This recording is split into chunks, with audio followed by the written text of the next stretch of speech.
Hello and welcome. Welcome to the pool room. David Bradley here. I am your host. Oh, okay. I see that this keyboard thing is maybe under a bit of strain from the wire. All right, so decisions. What to do next?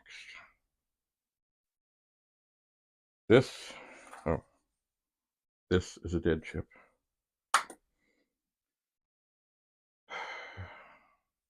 Do I proceed with testing this pet? Or do I take out the keyboard? By the way, I spent about half an hour hunting. I hate this. Here is indeed a nut driver thing. It's 1/4 of an inch. If ever you are dealing with a pet with a keyboard with a nut driver, it's 1/4 inch. I found some other things. I'll put these in the toolbox. Anyway, the toolbox is a disaster over there. That would have been a whole other menagerie. Yes. What to do. Do. Well, you know what? I'm going to turn on this BBS pet. Make sure that it seems to be happy, and it does. So I think in a roundabout way, I am going to test the dead BBS pet. But how am I going to do that? Well, here is the board that was in the original dead. Not the original, but the one I found that had the ROM. So I think, as it is major chips here that are the interest, I'm going to pop out the 6520 chips.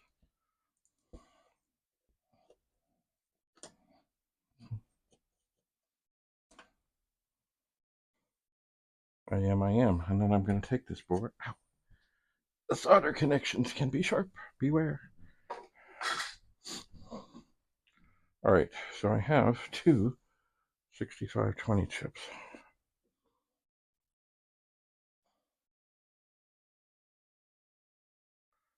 So I did find a bad one here. So I'm going to take out of the board of the pit that burned. I'm removing the 6520. And with a little adjustment to the end pins, I'm going to put this in.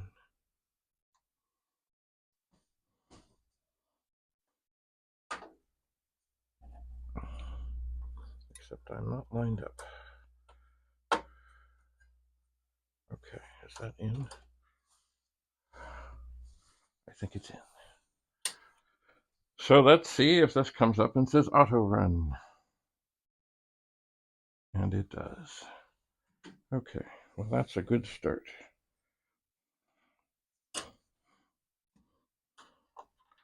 Because, generally speaking, if a computer has chips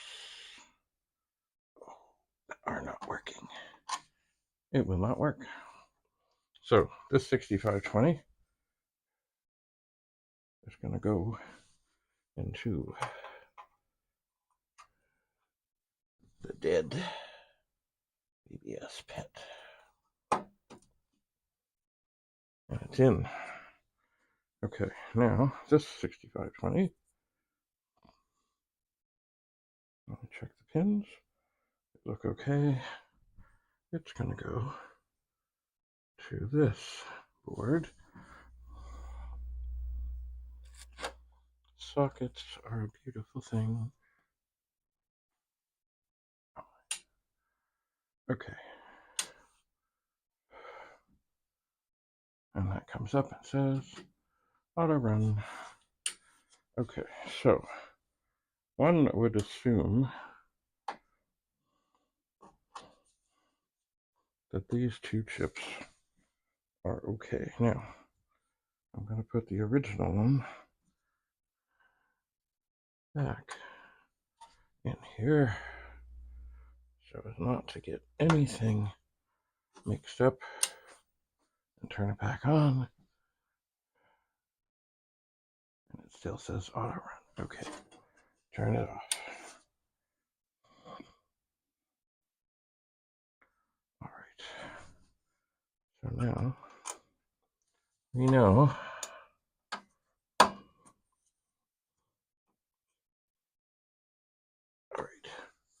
So basically now we have 2 ROMs to put in, and then we can plug it in and turn it on and see what happens. Now, do I want to steal the ROMs out of this one? No, not really. I really don't. So I'm going to go over here where I have this little thing. This has the original ROMs from this machine, all 5 of them.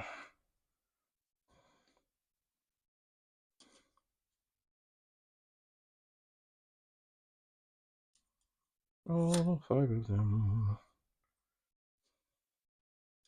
And they're all marked as to what is what. So let's see. UD9. So it's UD. Oh, wait a second here. Yeah, we have UD 5, 6, 7, 8, and 9. So we need a UD9. Ta-da!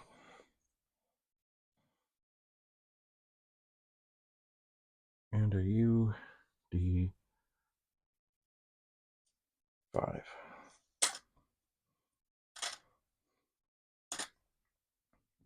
Not to mix them up.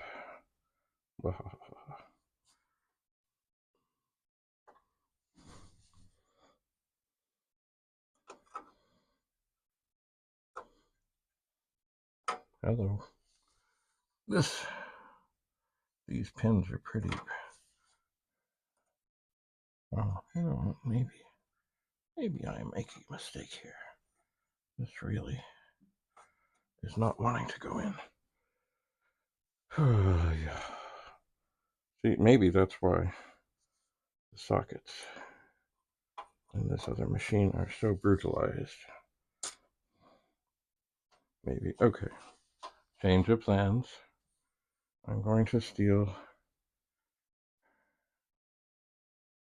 the first chip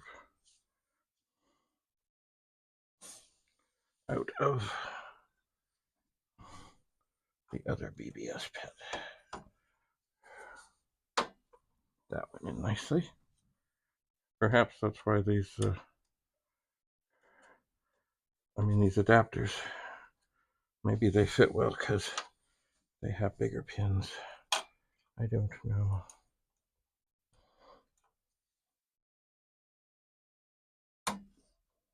All right. So, all right, I'll put this over here so it is safe. It is secure. And I will look and see that there are now things in every appropriate socket. And certainly I know that there was a bad chip in there before, or at least that's what I can assume, because, why? Well, because there was a bad chip sitting inside of it. All right, so for the first time in who knows how many decades, I'm just going to look this over one more time. Everything seems to be there. The moment of truth. What do we got? Oh. Okay. We have a screen full of strangeness. We do.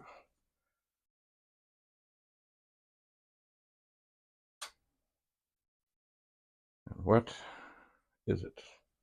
Well, excellent question. I think I don't normally like doing this, but I think, let me just come over here. We're on the move. Okay. So there. A screen full of strangeness, and it's got a bit of a quiver to it. And this, I think it could be RAM related, as most things tend to be, but we'll see with further explorations. Inside this machine, now we can have a look here. Half of the RAM chips are socketed, half of them are not. It also could be screen RAM chips. Here, we'll scan back here. Have a little look-see. There's all the main chips. There's all the ROMs. Anyway, I wonder if I press the key, if anything, no, nothing happens. Okay, so we're not dead, but we're not there. We're not there yet. All right. Anyway, the monitor works. That's a good thing. There's the RAM chips. I'm looking underneath the RAM chips to see in between there. Do I see those holes that Commodore drilled? And no, I don't. So I guess this one was expanded at some point. All right, I'm going to do something, and I'm not going to forget. Oh, by the way, here's the pet next door that I've been stealing things out of. It certainly looks a lot less dusty, but remember, it went up in smoke. It did. But I'm going to do something, and I'm not going to forget. I'm going to press the pause button. Hello, hello, hello, and welcome. Welcome back to the pet room. So there is great flickering going on here. There is, but there is hope. There is always hope. There does seem to be more flickering as this is on for longer. But so be it. All right. I think I do need to turn it off. Not because I'm worried about anything terrible happening, but because, quite simply, I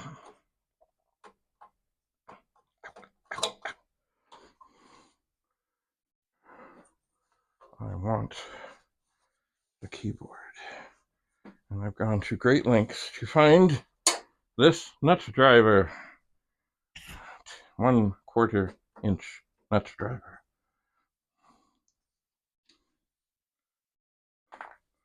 Oh dear. Oh God. Is there no anything?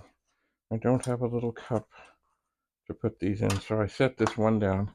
There are 12 of them, of course. I set it down just in front of the other pet and immediately ran underneath like, I'm hiding. Okay. So I must say there are advantages to the nut driver thing. It is very secure. When you fasten onto it, it is very secure. So this keyboard has a key missing, as a lot of things tend to happen over the years. This one is missing an N key. No, not the any key. Remember when people call it, it says to press the any key. What's that? Anyway, so I'm going to have to do a little wrangling here because, of course, now I have disabled the pet over here. Oh no, I can test the keyboard in the other one. That's okay. That's all right. It's okay. Anyway, I want to test the keyboard in another machine, see what's what, then go into surgery. Oh, come on. Okay, just one to go. Oh, I see lots of dust. So this The last one is always challenging. Oh yeah. We have some dust. Okay, but it's out. And that's good. So now, I guess I can turn this on and watch the screen do funny things. Oh, it's even funnier than before. It is. All right, I'm just looking over here. Ugh.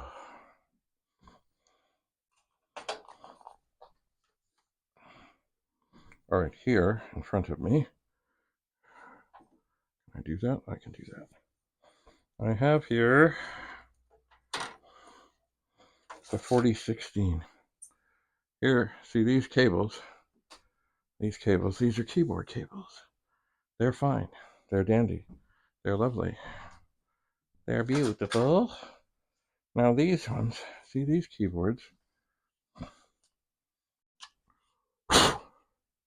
They sort of have the slide-on connections, but they're hardwired. They are. Anyway, what I really want to do is see the condition of this keyboard. And so I am plugged in. But I'm not turned on yet.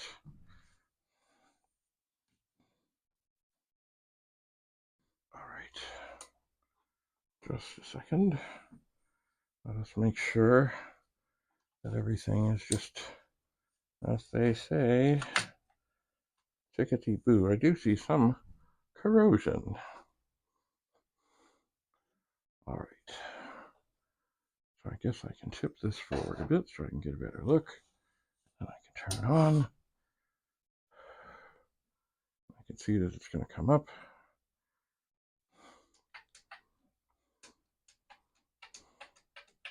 Okay, there's definitely some keys that are working and some that are not, or that have tendencies to be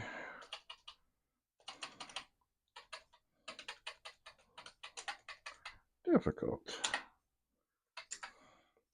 But yeah, so this keyboard definitely needs cleaning. Definitely.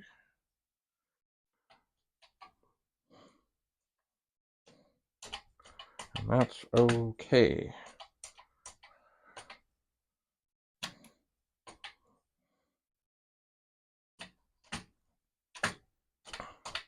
Oh yeah. But that's okay. Because what I want to do, which I will do, is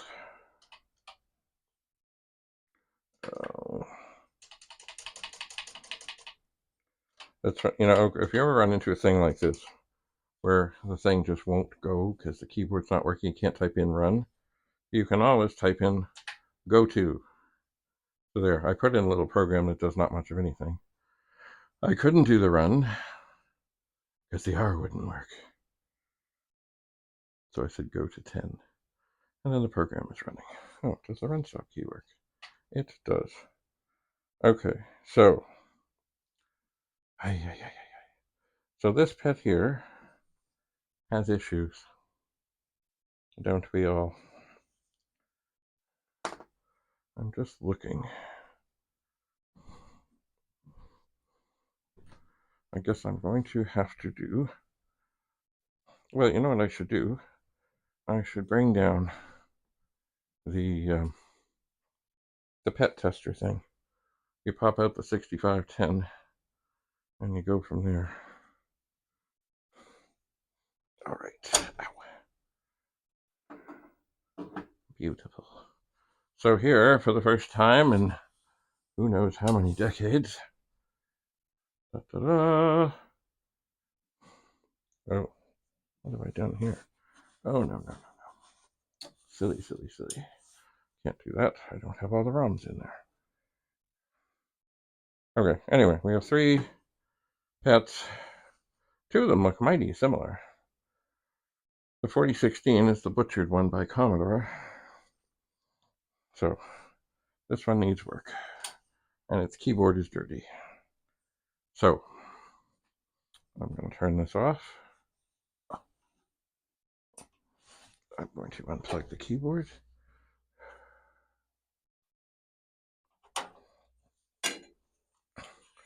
And then I will take it upstairs. There is, once again, like a lot of keyboards. Oh dear.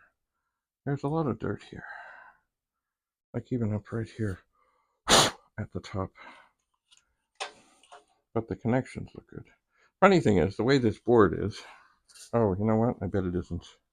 I've tried this once before thinking, oh, I can just slide this connector on. But I think they're not the same width. I think they're not. No, they're not. Oh, what a great thing that would be if you had wire trouble. Okay, so I have another keyboard. Now, of course, what am I wanting to do when I take this apart? I want to clean up, like, the green board, and I want to put it on that other keyboard where I think I have trace trouble, and confirm that I have trace trouble. And then I will know for sure what's what. I shall. Anyway. So my 4040 testing isn't going well yet, because there's no 4040s here. But there's a lot of pets here, and I am going to be seeing Rudy soon, and I want to pass along to him the one that's fried and another one that's working, so he can test things back and forth. Anyway, so it's time. Keyboard upstairs, and I suppose later I'll bring down the Tynemouth tester and plunk it into the 6510 and see what's what. My gut tells me it's RAM, as in screen RAM. But you never know, you know. And then I gotta find them. I think I know where they are in here. I think I do. It's been a while. Oh, so much dust. All right, we're getting there. So remember, if you got a pet and it has nuts instead of screws, it's 1/4 inch, 1/4 inch, 1/4 inch. I'm sure there is an equally workable, accessible metric equivalent. What is it? I don't know. All right, thanks for coming. Have a lovely, lovely day. I'm going to go upstairs, do more keyboard operations. And this keyboard, it is considerably dirty. So this one is going to take a while. I'm going to have to look for more swabs, not Q things. Swabs. I know it. And I know I have more. I just got to find them. Ah. All right. And I'm missing an N. It's funny. I may use a key from the 8032 keyboard I took apart. It may not have all the graphics things on the front of the keys like this. But at this point, I don't care. I don't. All right. Dust. Thanks for coming. Have a lovely, lovely day. David Bradley in the pool room. Signing off for now. Stay tuned. Later.